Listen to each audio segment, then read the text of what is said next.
자, 294페이지에 화폐의 시간 가치가 되겠습니다. 자, 이 화폐의 시간 가치를 보시면은, 자, 현재, 자, 이 현재 가치를 우리 present value죠. 현재 1억 원이 5년 후에 얼마냐? 5년 후의 가치를 우리가 미래 가치다. 미래 가치는 future value라고 한다면은 현재 1억 원이 5년 후에 얼마가 되느냐? 5년 후에 얼마가 될 때는 우리 이자율을 적용해서 뭐를 한다? 우리는 할증을 하면 되겠죠. 자, 그러면 5년 후에 미래 가치가 현재 얼마냐 할 때는 이때는 우리 할인율을 적용해서 또 우리는 할인을 합니다. 예, 그래서 5년 후에 1억 원이 현재 얼마냐 하면 1억보다 작거든요.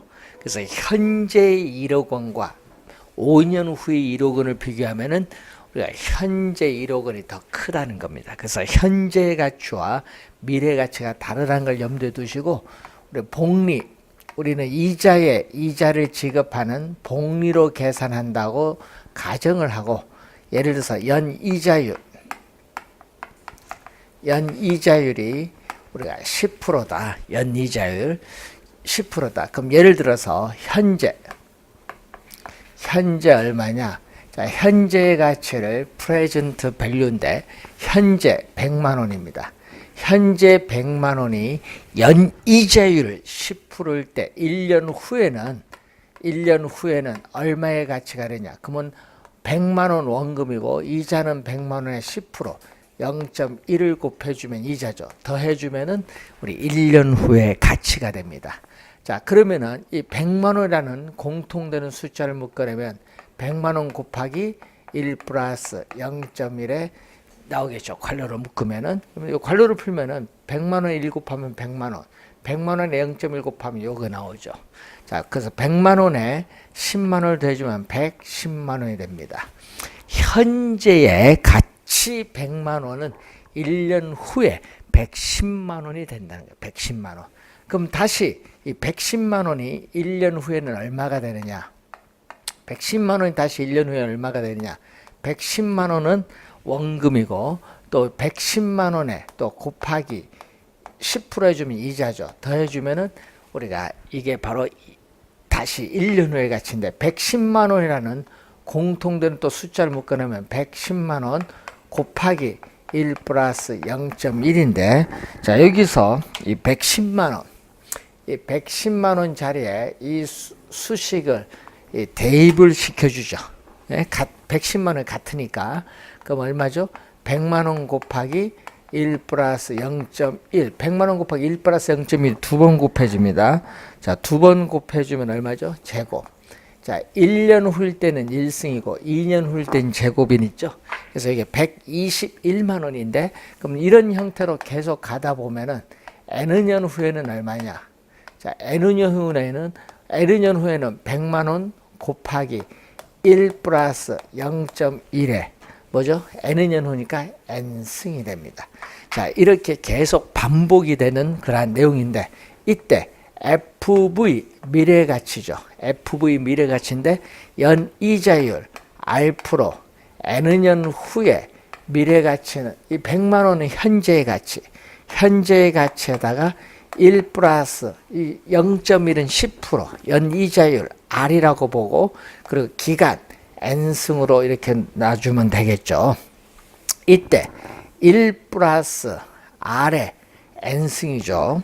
자, 1 플러스 R의 전체 N승입니다. 자, 이때 현재의 가치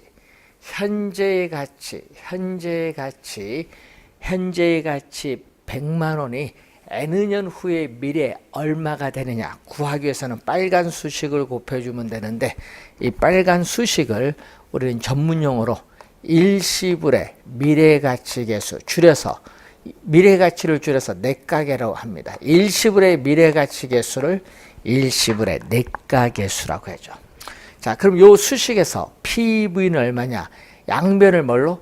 우리는 1 플러스 R의 N승으로 나눠줍니다. 양변을. 그러면 FV 곱하기 1 플러스 R의 n승분의 1 요걸로 양변을 나눠주면 돼요. 그러면 이때 또 요 수식이 또 중요하죠. 자, 예를 들어서 5년 후에 1억 원 현재 얼마냐, 뭐 10년 후에 1억 원이 현재 얼마냐 구하기 위해서는 이 빨간 수식을 곱해주면 되는데, 이 빨간 수식을 또 우리는 일시불의 현재 가치 계수, 일시불의 현재 가치 계수를 일시불의 현가 계수라고 합니다. 일시불의 현재 가치 계수를 일시불의 현가 계수, 또 요 두 개를 곱해주면 얼마죠? 곱해주면 1이에요.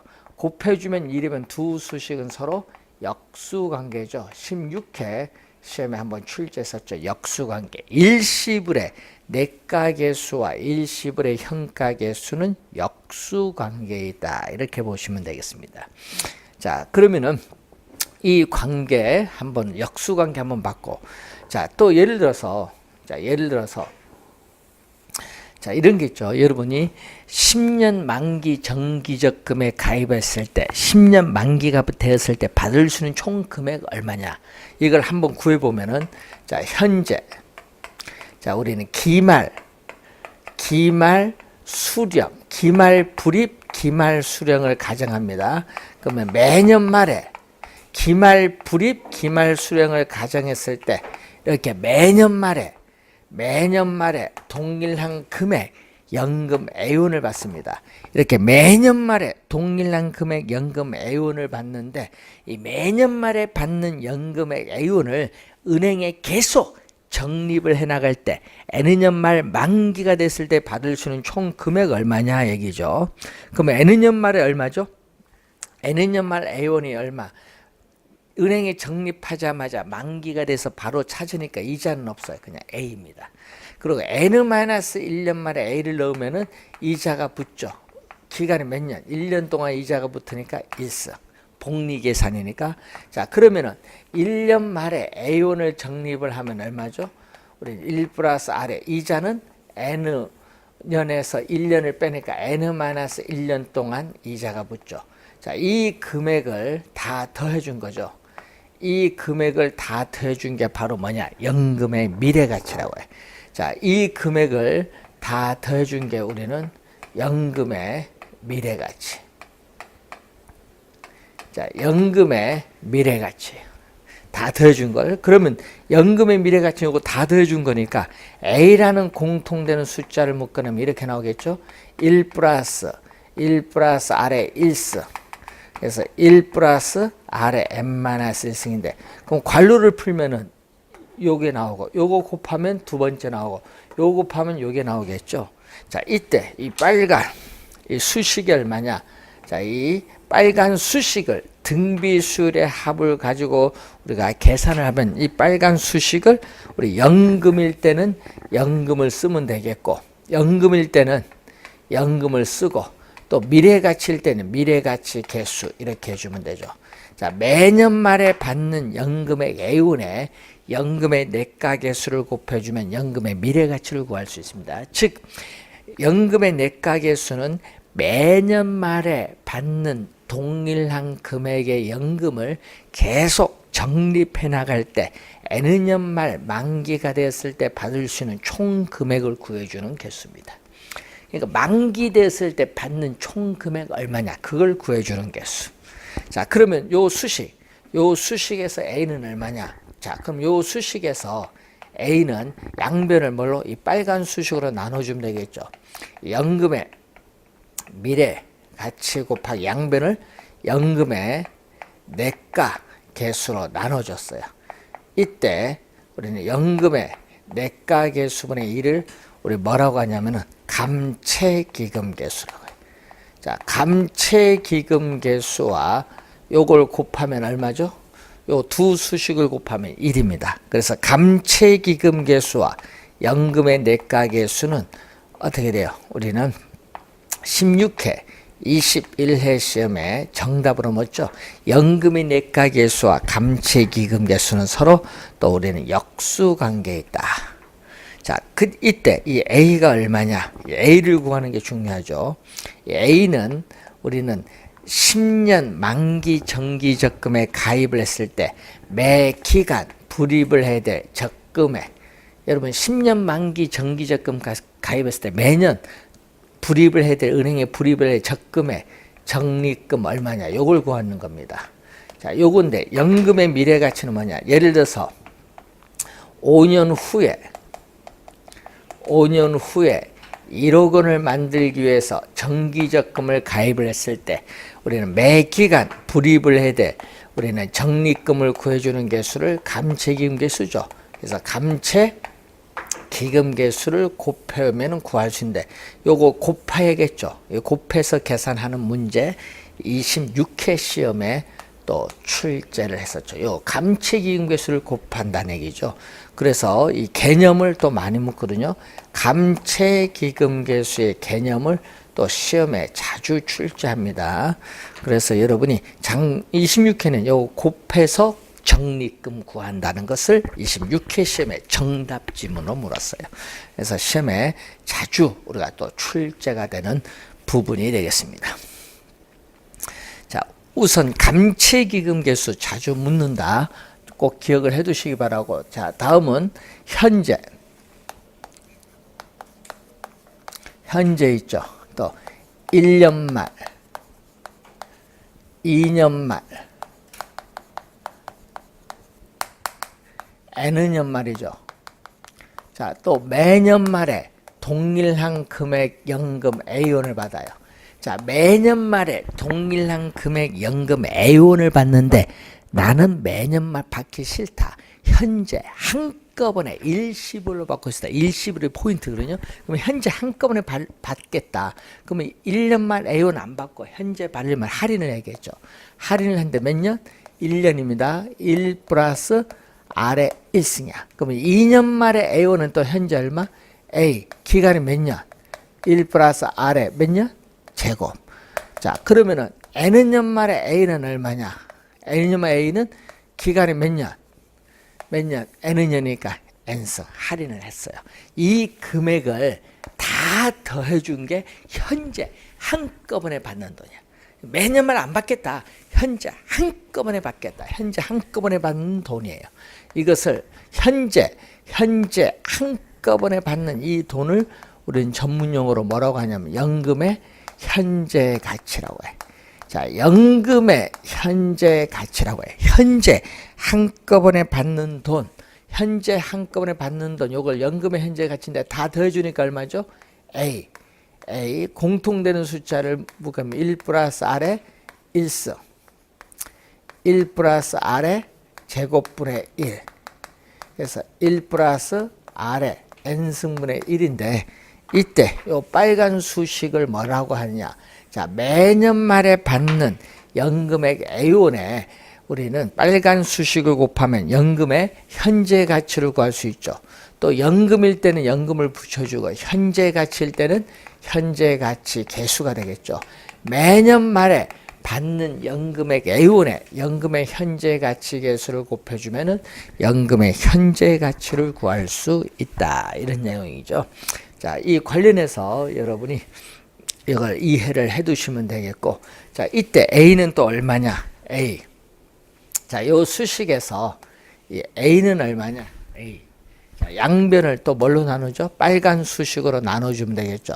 자, 연금의 현재 가치. 양변에 빨간 수식으로 나눠줬어요. 뭘로? 연금의 현가 개수로 양변을 나눠줬죠.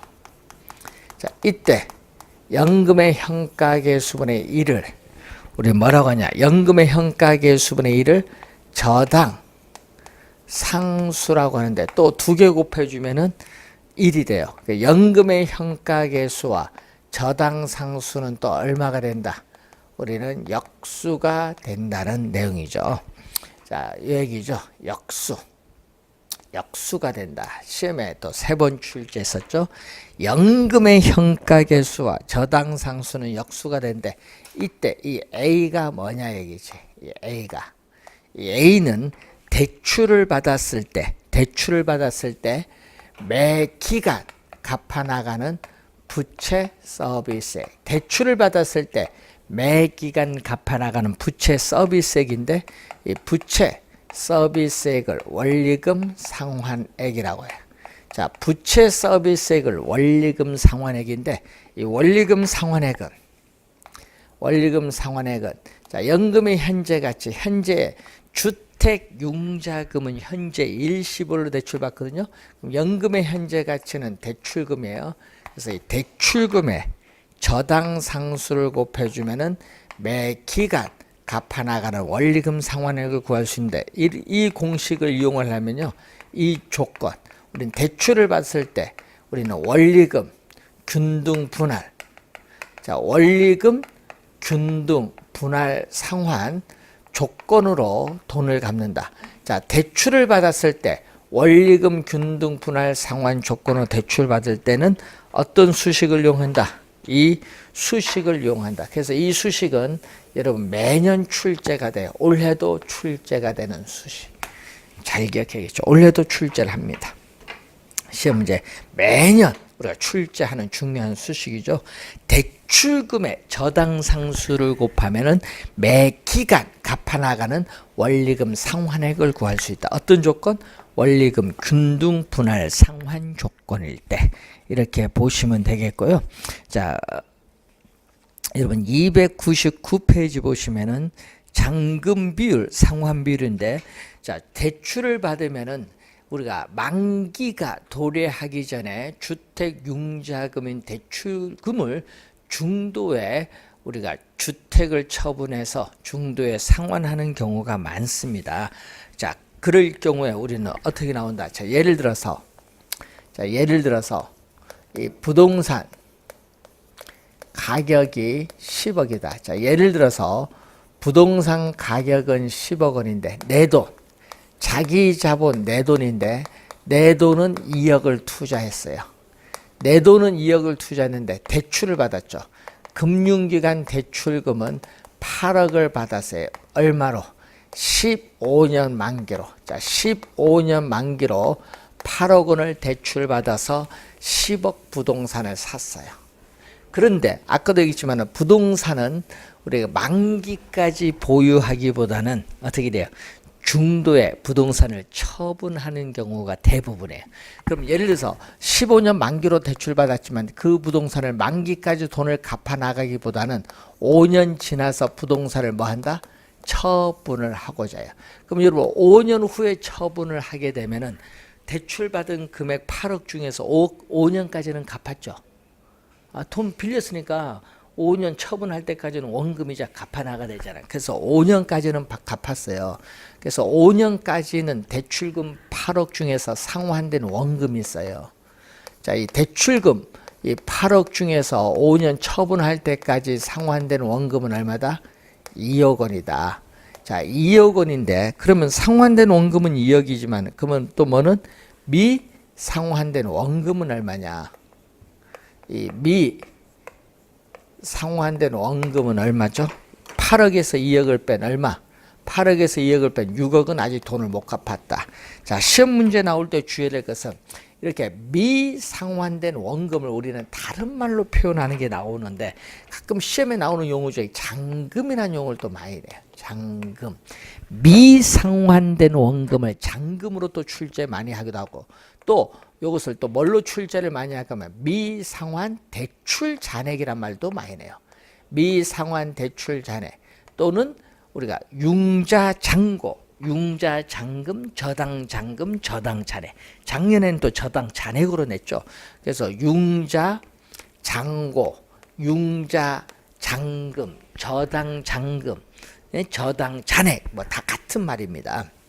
자, 그러면은 이 상환된 원금이 5년까지는 2억을 상환을 했으니까 이 상환 비율이 나오거든요. 이 상환 비율이 뭐냐 이제 상환 비율. 이 상환 비율은 대출금 중에서 상환 비율은 이 대출금 중에서 이 상환된 원금이 차지하는 비율이다. 대출금 중에서 상환된 원금이 차지하는 비율인데 지금 대출금 8억 중에서 상환된 원금 얼마? 2억에 8분이니까 4분의 1이죠. 4분의 1은 0.25. 막 100을 곱해주면 25%가 되죠. 상환된 원금 25%는 갚았다는 얘기죠. 그런데 돈 못 갚은 게 6억이잖아요. 그러면 잔금, 용어를 잘 보세요. 잔금 비율이라고 해요. 잔금 비율. 잔금 비율은 이 대출금. 자, 이 대출금 중에서 이게 미상환된 원금인데, 여러분 16회 시험에는 미상환된 원금을 상환된 원리금으로 출제한 거예요. 그러면 지금 8억 중에서 미상환된 원금은 6억이니까 4분의 3이니까 0.75, 75%거든요. 두 개 더해주면 얼마? 1이 나와요. 자, 그래서 우선 잔금 비율은 14회 시험과 우리가 15-1회 시험에 또 우리가 출제를 했었죠. 그리고 이 상환 비율, 상환 비율과 잔금 비율, 상환 비율과 잔금 비율을 대주면 얼마다? 1이다. 자, 요 수식은 또 우리 12회 시험과 26회 시험에 출제했는데, 우리 출제위원들은 요걸 자주 출제해요. 요 두 가지 용어.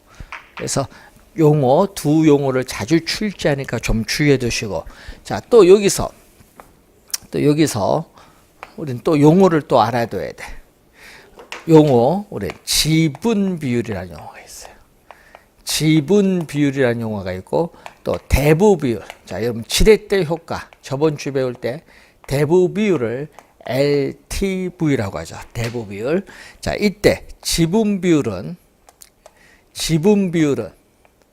부동산 가격에 대한 자기 자본이 차지하는 비율. 자, 부동산 가격에 대한 자기 자본이 차지하는 비율을 얘기하는데, 부동산 가격 얼마? 부동산 가격은 지금 10억인데 내 돈은 2억을 투자했어요. 10분의 2니까 0.2가 돼요. 근데 대부 비율은 부동산 가격, 우리 지렛대 효과 배울 때 이 부동산 가격에 대해서 대출금이 차지하는 비율인데, 부동산 가격은 10억인데 대출을 받은 금액은 8억이니까 0.8이죠. 또 두 개를 대주면 얼마? 1. 그래서 또 시험 문제 뭐를 출제를 또 작년에 했어요? 요걸 출제죠. 이 수식을 알아야 계산하는 문제 나오죠. 지분 비율과 대부 비율을 대주면 1이죠. 그래서 23회 시험과 작년 또 27회 시험에 이 수식을 이용해야 계산하는 문제가 또 출제했어요. 지분 비율과 대부 비율을 대주면 1. 상환 비율과 잔금 비율을 대주면 얼마? 1. 두 개 잘 기억해 두셔야 되죠. 자, 그리고 관련해서 그 그림이 하나 나오거든요. 301페이지에 그 그림을 보면은, 자, 우리 원리금 균등 분할 상환일 때, 자, 우리는 대출을 받았을 때 대출 상환 방식에서 이 원리금 균등 우리가 분할 상환 조건일 때 그림이 이렇게 나와요. 요거 그림은 또 우리 다음 주에 또 배우거든요. 다음 주에. 자, 이 그림을 보면 이렇게 나오죠. 이자 지급 곡선. 여기가 만기입니다. 이자 지급 곡선은 우하향하는 곡선이 되겠고, 또 원금 상환 곡선. 원금 상환 곡선은 우상향하는 곡선이 돼요. 예, 우상향하는 곡선이 되는데, 자, 여기서 보게 되면은 이 첫 번째 보세요. 예, 초기 첫 번째 달에 이자 지급액은 가장 많고 원금 상환액은 가장 낮아요. 그러면 여기 원금이 예를 들어서 10만 원, 이자는 90만 원이면 이 원금과 이자를 더한 얼마? 원리금은 얼마? 100만 원이다. 이런 얘기예요. 그 얘기죠. 자, 이때 기간이 경과할수록 이자 지급액은 체감하고 원금 상환액은 체증을 하게 돼요. 자, 체증을 하게 되는데, 여기서 이 점이죠. 이 점에서 즉 이 만기에서 약 얼마? 3분의 2. 만기에서 약 3분의 2 정도. 만기에서 약 3분의 2 정도 지났을 때 대출금의 약 반, 50%, 대출금의 약 반, 50%가 상환되었다고 볼 수 있다라는 거죠.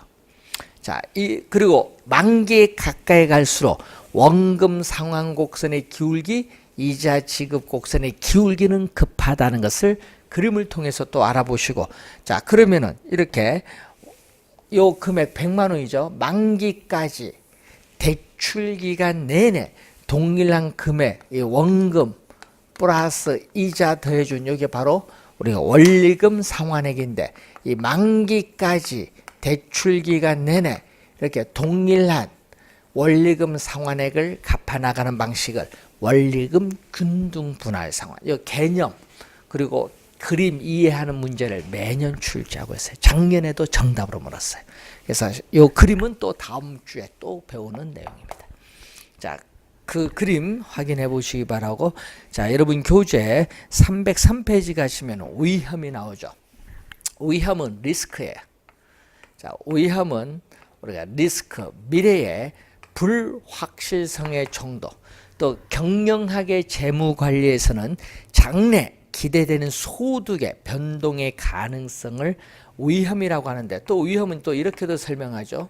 자, 실현된 결과, 이 실현된 결과가 예상한 결과로부터 우리는 벗어날 가능성 또는 달라질 가능성을 위험이라고 하는데, 이 실현된 결과는 실현 수익률입니다.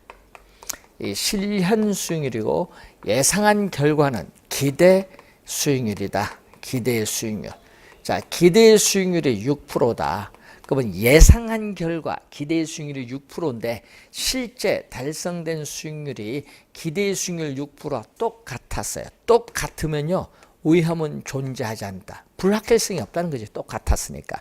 위험은 없다는 거죠.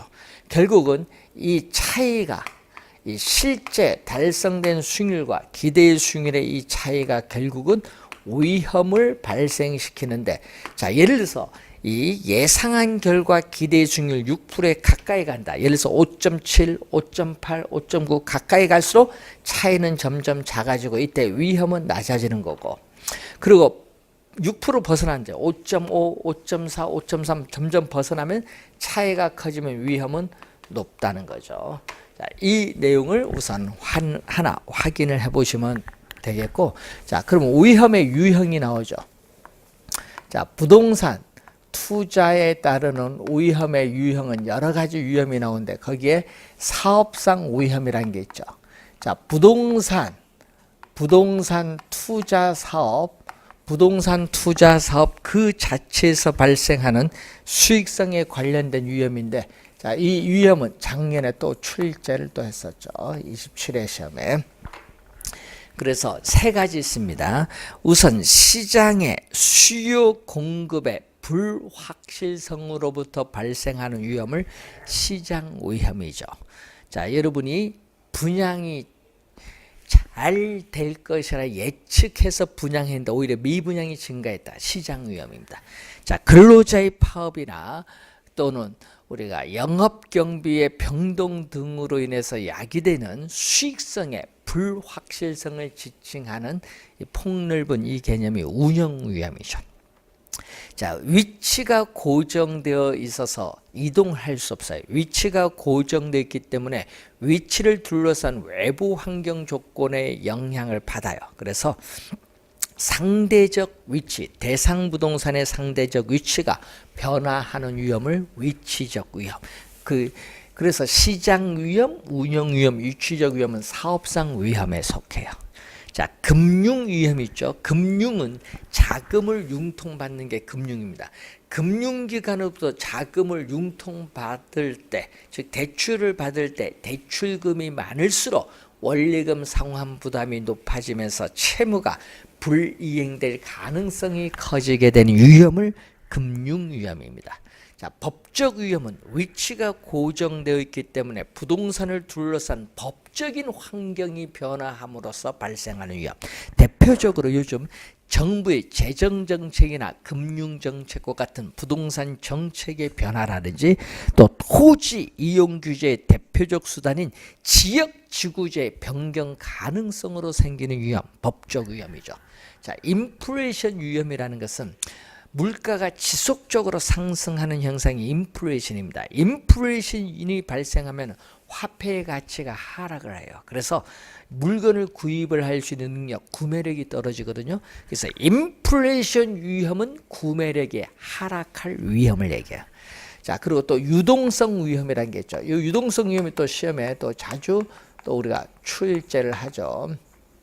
예, 우리 10 우리가 관련해서 8회 시험, 23회 시험에 또 출제했었죠. 부동산을 처분하여 현금으로 전환하는 과정에 있어서 시장 가치의 손실의 가능성입니다. 현재 부동산의 시장 가치가 4억 원인데 금 매물로 3억에 매각하면 얼마 손해? 1억 손해. 1억 손해가 유동성 위험. 그래서 이 위험의 유형은 14회 또 23회 시험에 또 출제를 했습니다. 위험의 유형이 또 우리가 어떻게 나오느냐, 그 내용이 우리가 300 거기에 3페이지에 나와 있다는 얘기죠. 자, 305페이지 보시면은 우리가 수익률이 나오죠. 수익률은 말 그대로 부동산을 취득을 하는데 투하된 자본. 자, 부동산을 취득을 하는데 투하된 자본이 투자 금액입니다.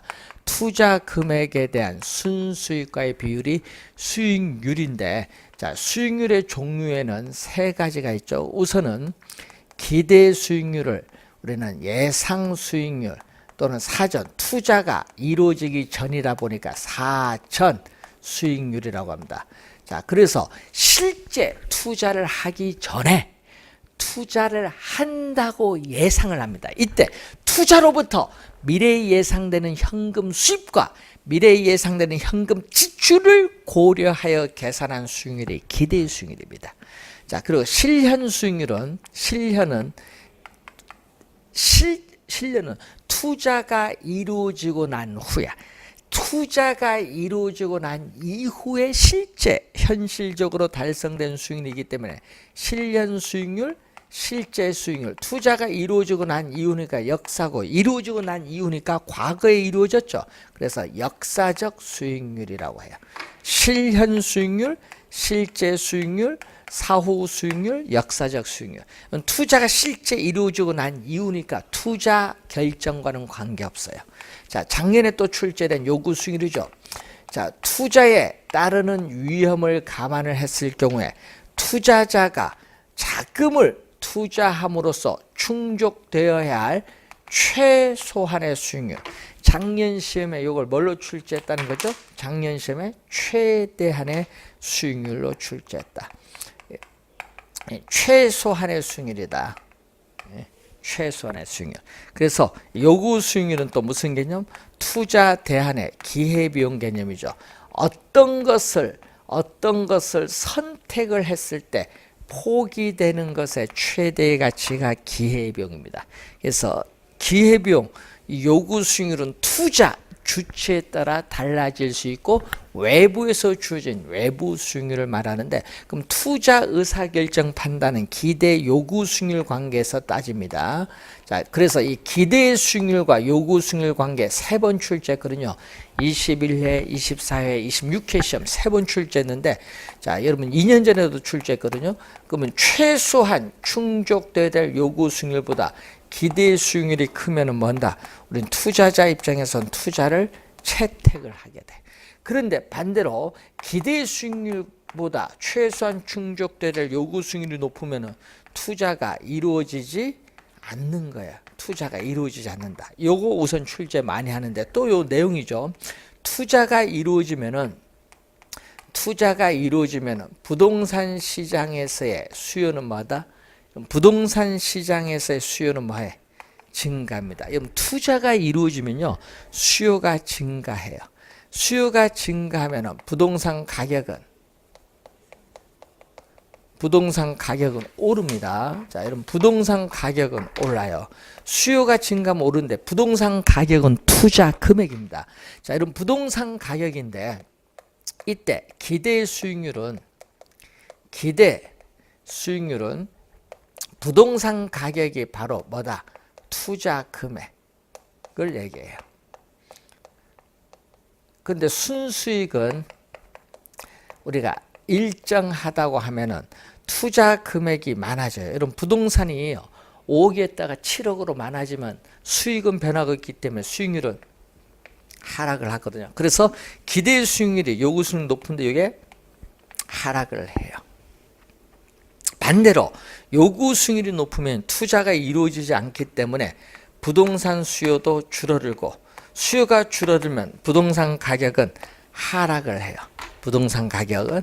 그러면 기대 수익률은 어떻게 되느냐? 기대 수익률은 자 부동산 가격이 하락하는데 예를 들어서 부동산 가격이 5억에서 3억으로 하락하면 투자 금액이 줄어들죠. 순수익은 변화가 없는데 투자 금액이 줄어들면은 기대 수익률은 뭐 한다? 상승하거든요. 그럼 기대 수익률이 낮다가 기대 수익률이 점점 우리가 상승을 하죠. 그러다가 뭐와 기대 수익률과 요구 수익률이 서로 뭐 할 때 같다. 자, 기대 수익률과 요구 수익률이 서로 같을 때 우리는 시장에서 뭐를 이루어진다? 균형이 이루어진다는 그런 내용이 됩니다. 자, 이 내용은요, 또 21회 시험에 출제했죠. 요 관련해서 21회, 24회, 26회 시험에 출제했습니다. 자, 투자 가치.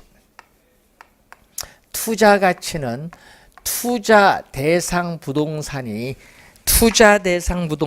투자자에게 부여하는 이걸 뭐라고 하죠? 주관적 가치다. 주관적 가치. 예, 주관적 가치. 자, 11회 시험에서는 이걸 뭘로 출제했다? 객관적으로 출제를 했어요. 예, 주관적 가치죠. 그래서 우리는 부동산 소유에서 비롯되는 장래에 기대되는 편익을 특정의 투자자에게 주는 현재의 가치를 얘기합니다. 자, 이 투자 가치가 그러면은 시장 가치는 투자 대상 부동산, 이 부동산이 시장에서 거래가 성립되었을 때 가지는 이건 객관적 가치라고 하죠. 객관적 가치. 자, 객관적 가치라고 하는데 네트 클리프라는 학자가 있죠. 자, 네트 클리프라는 학자는 시장 가치를 이렇게 냅니다. 이 공정한 매매를 보장할 수 있는 모든 조건이 충족된 경쟁 시장에서 이 성립할 가능성이 가장 높은 가격, 이 성립할 가능성이 가장 높은 가격을 우리는 뭐라고 한다? 성립할 가능성이 가장 높은 가격을 이 시장 가치다. 이때 가능성은 프로바빌리티 확률인데 확률을 가지고 통계적 기법을 가지고 구하기 때문에 무슨 가치? 객관적 가치라는 거죠. 객관적 가치. 자, 그래서 여러분 시장 가치, 시장에서 성립할 가능성이 가장 높은 가격은 3억인데 투자자 본인이 느끼기에는 5억의 가치가 있다. 이 투자 가치가 5억의 가치가 있으면은 투자자는 그 부동산을 삽니다. 투자가 이루어지는 거고. 문제는 시장 가치는 3억인데 문제는 내가 보기에는 투자 가치가 얼마? 2억에 밖에 안 된다. 그럼 그 부동산을 사려고 하지 않는다. 자, 투자 의사 결정 기준이죠. 네.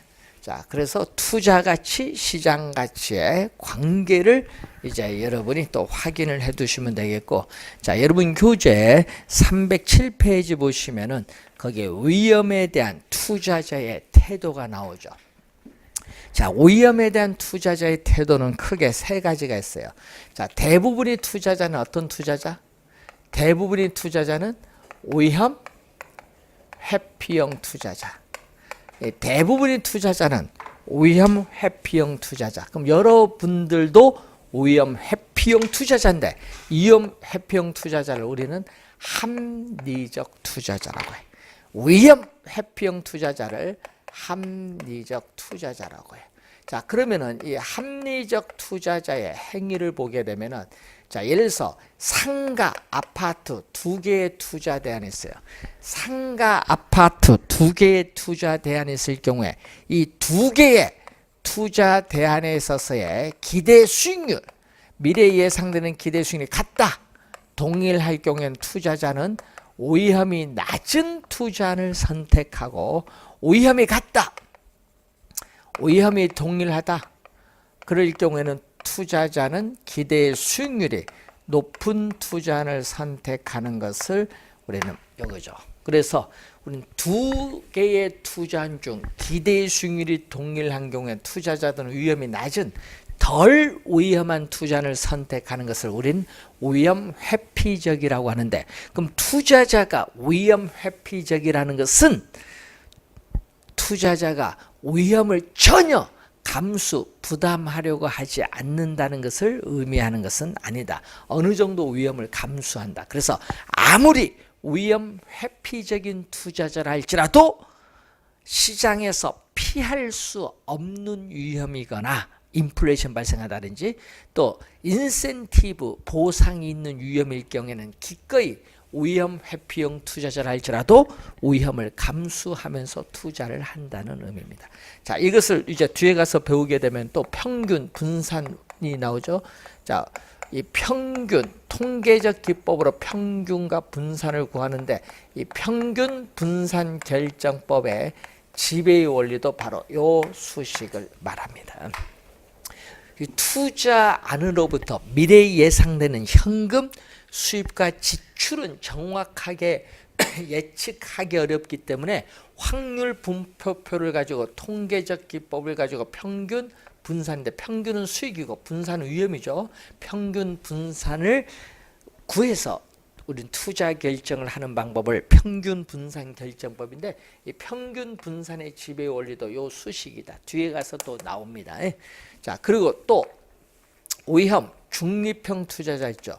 투자자의 위험에 대한 태도는 또 위험 또 중립형 투자자입니다. 자, 위험 중립형 투자자는 이런 형태입니다. 자, 위험 기대 수익률 평면인데, 자, 위험이 높든 낮다. 위험 중립형 투자자는 위험이 높든 낮든 관계없이 뭐만 본다? 기대 수익률만 보면서 투자하는 사람. 이게 바로 위험 중립형 투자자의 무차별 곡선. 무차별 곡선이라는 것은 차별이 없죠. 투자자에게 똑같은 동등한 효용, 만족을 가져다주는 위험과 기대 수익의 조합을 연결한 곡선인데, 수평선, 이 무차별 곡선이 수평선의 형태가 되면은 위험 중립형 투자자, 그리고 위험 선호형, 자, 위험 선호형 또는 위험 추구형 투자자. 자, 위험 선호형, 위험 추구형 투자자는 또 21회 시험에 또 출제를 또 했었죠. 자, 요거는 수익률 종류는 또 14회 시험에 나오고, 요구 수익률은 27회 시험에 출제를 한 내용입니다. 자, 위험 선호형, 추구형 투자자는 높은 수익을 획득하기 위해서 기꺼이 큰 위험을 감수하겠다는 투자자. 뭐 도박주 하는 사람인데, 그러면 위험 선호형 투자자의 우리가 무차별 곡선을 보면은 위험 기대 수익률 평면에서 이렇게 나오죠. 위험 축에 대해서 이렇게 오목. 여러분, 위험 축에 대해서 이렇게 오목한 형태가 돼야 위험 선호형 투자자입니다. 그러면 이제 여러분들은 위험 회피형 투자자가 대부분의 투자자가 가지는 성격이니까, 위험 회피형 투자자가 가지는 무차별 곡선을 가지고 위험 수익은 어떤 관계인지 이것은 잠시 쉬고 설명을 또 하도록 이렇게 하겠습니다. 자, 잠시 쉬고 시작하겠습니다.